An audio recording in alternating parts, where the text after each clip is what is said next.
Welcome to Time News Studios.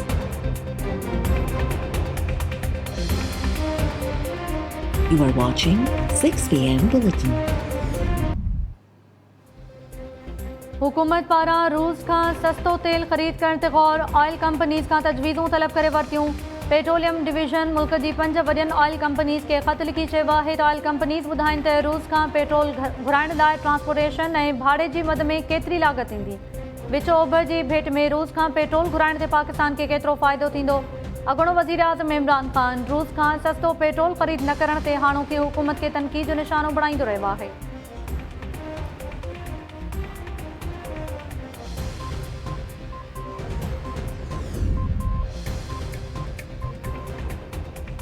हुकूमत IMF जा पेर पकड़े चवे थी त कर्ज़ ॾियो, जेतिरी चवंदो महांगाई कंदासीं। PTI सरबराह इमरान ख़ान चयो आहे त असां IMF जे दबाव बावजूद महांगाई न कई हुई। अमेरिका हुकुमराननि खे पंहिंजी ग़ुलामी लाइ इक़्तिदार में आंदो। उन्हनि ईंदे ई पंहिंजा करप्शन जा केस ख़तमु कराए छॾिया, छो त को बि चोर पंहिंजो एहतिसाब नथो करे सघे।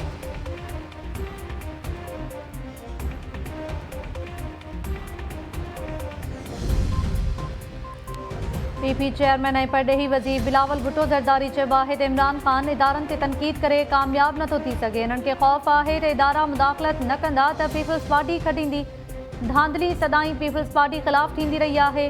इमरान ख़ान ते ही खिलाए रहियो आहे त इदारा न्यूट्रल न टाइगर फोर्स बणिजी उन्हनि लाइ किरदारु अदा कनि।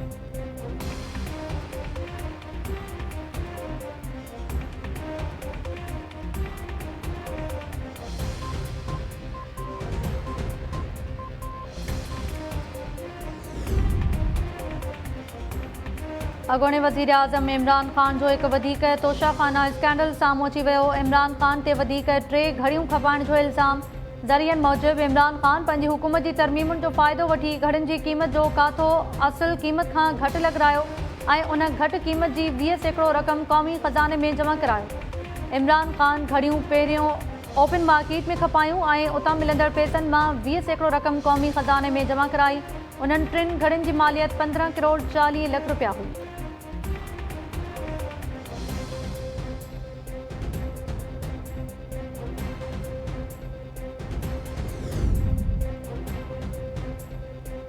क़ौमी असैम्बली में पघारदार तबिके लाइ नए टैक्स जी शरह बाबति तरमीमूं मंज़ूर थियण सां बजट में पघारदार तबिके खे मिलियल रिलीफ ख़तमु। माहवार 50,000 रुपयनि ताईं पघार खणंदड़ टैक्स खां आजा करार। 50 खां 1 लख रुपयनि ताईं माहवार पघार खणंदड़ ते 2.5% टैक्स लॻायो वेंदो। माहवार 1 खां 2 लख रुपया पघार खणंदड़ ते सालियानो 15,000 रुपया फिक्स टैक्स लॻायो वेंदो।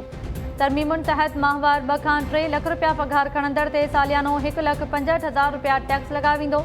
माहवार 5 खां 10 लख रुपया पघार खणंदड़ ते सालियानो फिक्स टैक्स 10 लख रुपया लॻाइण जी बि मंज़ूरी।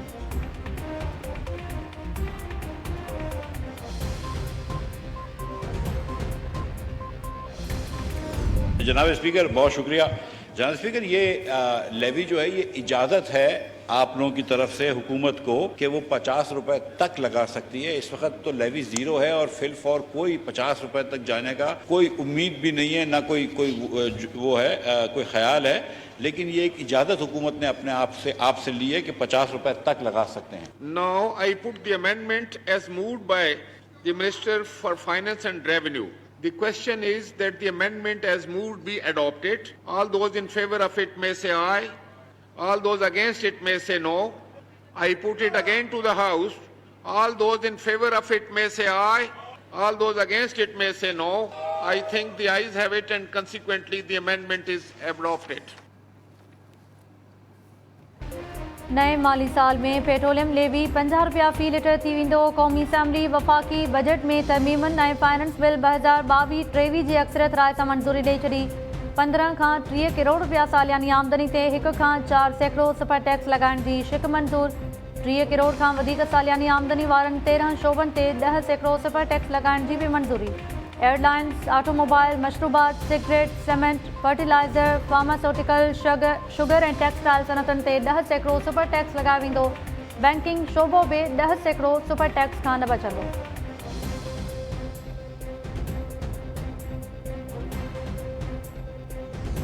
मुझे अपने हल्के की आवाम ने मुंतखब करके भेजा है, किसी एरे गैरे नथु खैरे की मिन्नतें करने के लिए नहीं भेजा है। ये सीटें पाने के बाद अगर इज्जत भी नहीं मिले तो उसके ऊपर हम थूक करते हैं। और मैं सर यहाँ एक शख्स मौजूद है जिसकी वजह से मेरे शहर हैदराबाद में वो चीजें नहीं है कि जो हमारी जरूरियात हैं। हमारा एयरपोर्ट बंद है, हमारा पीए का ऑफिस बंद है, हमारे यहाँ रेलवे लाइन पे रोज हादसे होते हैं। 3.5 महीने में जो रेलवे पीछे गई है, जो एयरलाइन पीछे गई है, उसका कोई जवाब देने वाला नहीं है। और लोग यहाँ मिनिस्टर सर मौजूद नहीं है। मैं इनके रवैये के खिलाफ, इनके बातों के खिलाफ वॉकआउट करता हूं और ये बता के जा रहा हूं कि इनके होते हुए ना असेंबली चल सकती है ना हुकूमत चल सकती है। जनाब स्पीकर, एक और बात, इस तरह के लोग हमें इस तरह के जवाब देंगे, यहाँ से हम उस तरफ बैठने में देर नहीं लगाएंगे।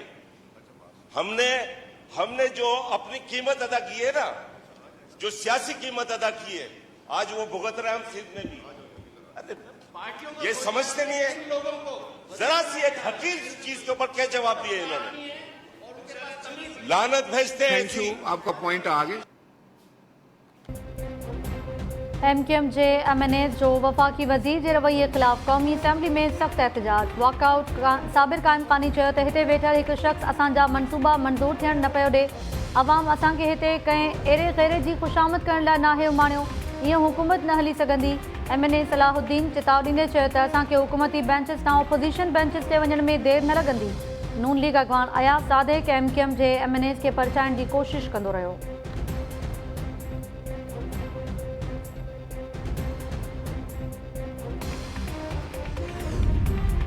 सिंध में मकानी चूंडुनि जे पहिरें मरहले दौरान मुबैना धांधलियुनि ख़िलाफ़ एहतजाज जारी। घोटकी में मकानी चूंडुनि दौरान मुबैना धांधली ख़िलाफ़ GDA जो DRO ऑफिस अॻियां एहतजाज। अॻवाणनि तरफ़ां चूंड नतीजनि में फेरफार करे सीटूं घटाइण जा इल्ज़ाम। मिटी में PTI ऐं आज़ाद उम्मीदवार पंहिंजे हामियुनि सां गॾु रस्तनि ते निकिरी आया। शहर जे मुख़्तलिफ़ इलाइक़नि में रैली बाद कश्मीर चौक ते धरणो। इंतिज़ामिया ऐं PP उम्मीदवारनि ते नतीजा तब्दील करण जा इल्ज़ाम। थरपारकर जे तकरारी पोलिंग स्टेशन ते बीहल चूंडूं न कराइण जी सूरत में समूरे थर अंदरि एहतजाजनि जो चिताब।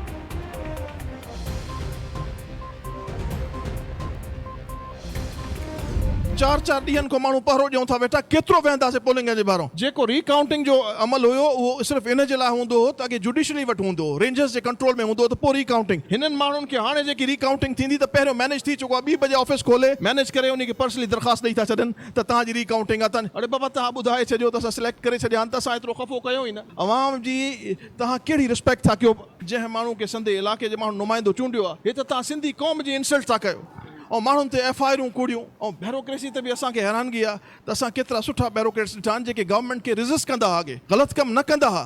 हाणे त बिल्कुलु ईअं थो लॻे त बिल्कुलु नौकर मुंशी आहिनि गवर्नमेंट जा। असां पहिरियों त असांखे सॼी मीडिया ख़बर आहे त असां कटे वियासीं ऐं उन खां पोइ जॾहिं इहा शइ थी आहे त असां हे कॉल 2-3 कलाकनि जे नोटिस ते माण्हू गॾिया आहिनि। ऐं हाणे जेको आहे इहा शइ रुकंदी न, जीअं असांजे GDA जे जनरल सेक्रेटरी साहब ॿुधायो त सिंध लेवल ते असां इहा कॉल ॾींदासीं। घोटकी मां समूरियूं UCs खटण खां पोइ असांजा नतीजा तब्दील कया पिया वञनि। शॉर्ट नोटिस ते एहतजाज कयो अथऊं। अज़ालो न थियो त समूरी सिंध में एहतजाज कंदासीं। GDA अॻवान अली गौहर महर जूं मुबैना धांधलियुनि ख़िलाफ़ एहतजाज दौरान टाइम न्यूज़ सां ॻाल्हियूं। अली गौहर महर चयो त सिंध जी ब्यूरोक्रेसी हुकूमत जे कमदार बणियल आहे। MPA जी हिकु फ़ोन कॉल ते DCs डोड़ंदा पहुची वञनि था। माज़ी में कामूरा गैर क़ानूनी हुकुमनि ख़िलाफ़ मुज़ाहिमत कंदा हुआ। माशाअल्लाह जे दौर में बि मुख़ालिफ़नि जे मैंडेट जो एहतराम कयो वेंदो हो।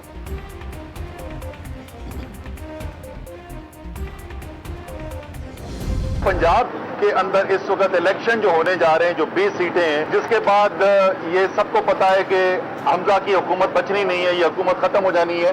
वैसे ही अभी तो जजमेंट आ जाएगी 63A की जो तशरीह की है वो तो हुकूमत उसी वक्त खत्म हो जानी है। उस्मान बुज़दार को दोबारा वज़ीर आला बन जाना चाहिए। लेकिन अगर ये बात वहां तक जाती भी है इलेक्शन तक, तो इलेक्शन के बाद तो ये बचनी नहीं है हुकूमत। यास्मीन राशिद एक बात बोल रही है कि मुदाखलत हो रही है, गैर आईनी मुदाखलत हो रही है, तो इलेक्शन कमीशन खामोश क्यों है? हमें नजर ये आता है कि कोशिश ये की जा रही है इलेक्शन कमीशन की जाने से भी, दूसरे इदारों की जाने से भी, किसी न किसी तरीके से ये गैर आईनी हुकूमत जो है पंजाब में उसको बचा लिया जाए। ये किसी सूरत में हम इसको कबूल नहीं करेंगे। ये भी इलेक्शन कमीशन को पता करना चाहिए कि ये अंदरूनी मुदाखलत कौन कर रहा है। आखिर एक सीनियर सहाफी ने अगर कहा है तो ना सिर्फ इलेक्शन कमीशन को इन्वेस्टिगेट करना चाहिए, ये भी पता करना चाहिए कौन ये अंदरूनी मुदाखलत कर रहे हैं रिगिंग के हवाले से। पंजाब में 20 ख़ाली सीट से चूंडनि वारे अमल में अंदरूनी मुदाख़लत थी रही है। ॿुधायो वञे त अंदरूनी मुदाख़लत केरु पियो करे। PTI अॻवाननि असद उमर ऐं शीरी मज़ारी जी इस्लामाबाद में प्रेस कॉन्फ्रेंस। असद उमर चयो त पंजाब में हमज़ा शहबाज जी गैर आइनी हुकूमत कुछ ॾींहंनि जी महिमान आहे। हमज़ा शहबाज जी हुकूमत खे बचाइण लाइ का बि मुदाख़लत क़बूल न कंदासीं।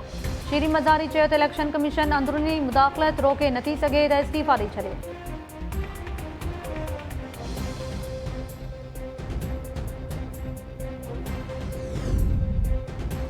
मुल्क में कोरोना वायरस अञा ख़त्म न थियो आहे। वायरस जा केतिरा ई वेरिएंट्स अञा मौजूद आहिनि। अवाम मास्क पाइण समेत ॿियनि SOPs ते अमल दरामद यकीनी बणाइनि। सिहत वारे वफ़ाक़ी वज़ीर अब्दुल कादिर पटेल जी इस्लामाबाद में प्रेस कॉन्फ्रेंस। वफ़ाक़ी वज़ीर चयो त इलेक्शन कमीशन खे बि चूंडनि दौरान SOPs ते अमल दरामद कराइण लाइ चवंदासीं।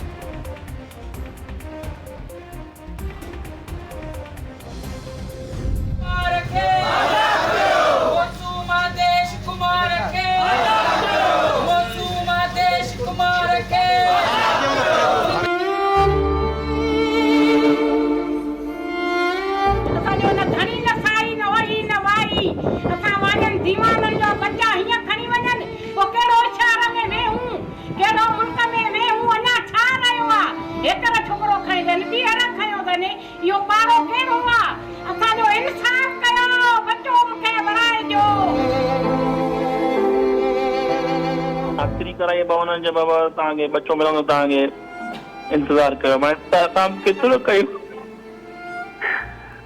बच्चे खे 3 ॾींहं थी विया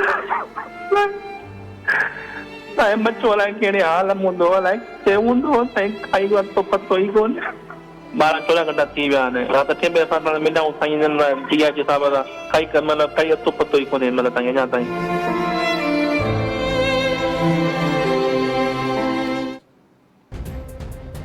रानीपुर में अगवा थियल नीगर आदेश कुमार 3 ॾींहं गुज़रण बावजूद बाज़ियाब न थियो।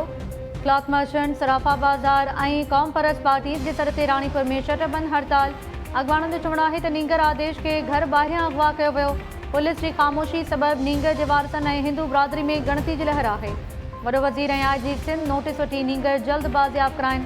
टाइम न्यूज़ सां ॻाल्हि ॿोल दौरान नीगर जे वालिद रोअंदे चयो त का ख़बर नाहे त पुटु कहिड़ी हालत में हूंदो। DIG जल्द बाज़ियाबी की ख़ातिरी कराई है पर मकामी पुलिस इत्मीनान जोगो सहकार नथी करे।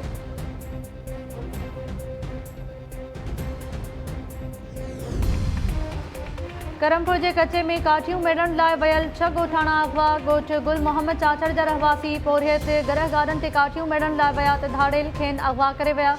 मुगविन में मिठल परवेज़ हाजी चाचड़ रज़ाक बिलावल ऐं दीन मोहम्मद चाचड़ शामिल। हथियाबंद 2 ॻोठाणनि मुश्ताक ऐं हाशिम चाचड़ के छॾे हलिया विया। बची वियल नौजवान मुश्ताक चाचड़ जो चवणु आहे त 17 हथियाबंद पहुता ऐं 6 ॼणनि खे अगवा करे खणी विया। जवाबदारनि खे धक हया ऐं पोइ मुगवी साण करे हलिया विया। इलाइक़े में चोबोल आहिनि त पोरियतनि खे वोट न ॾियण तां अगवा करायो वियो आहे। मुगविन जे वारसनि तरफ़ां एहतजाज करे कंहिं जल्द बाज़ियाब कराइण जो मुतालबो।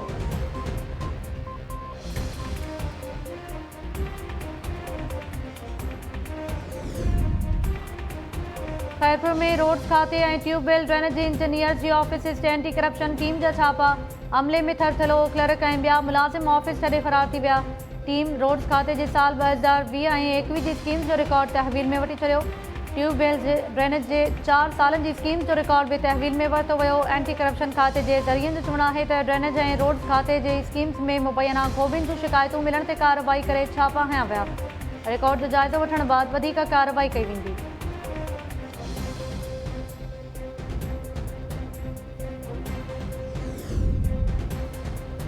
मौसमियात खाते तरफां 2 खां 5 जुलाई ताईं कराची में तेज़ बरसात की अगकथी। थरपारकर, उमरकोट, सांगढ़, बदीन, मीरपुर ख़ास ऐं हैदराबाद में तेज़ हवाउनि सां बरसात जा इम्कान।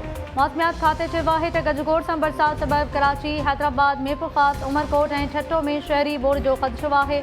3 खां 5 जुलाई ताईं समुंड में चाड़ रहंदो। मुहाणनि खे एहतियात जी हिदायत।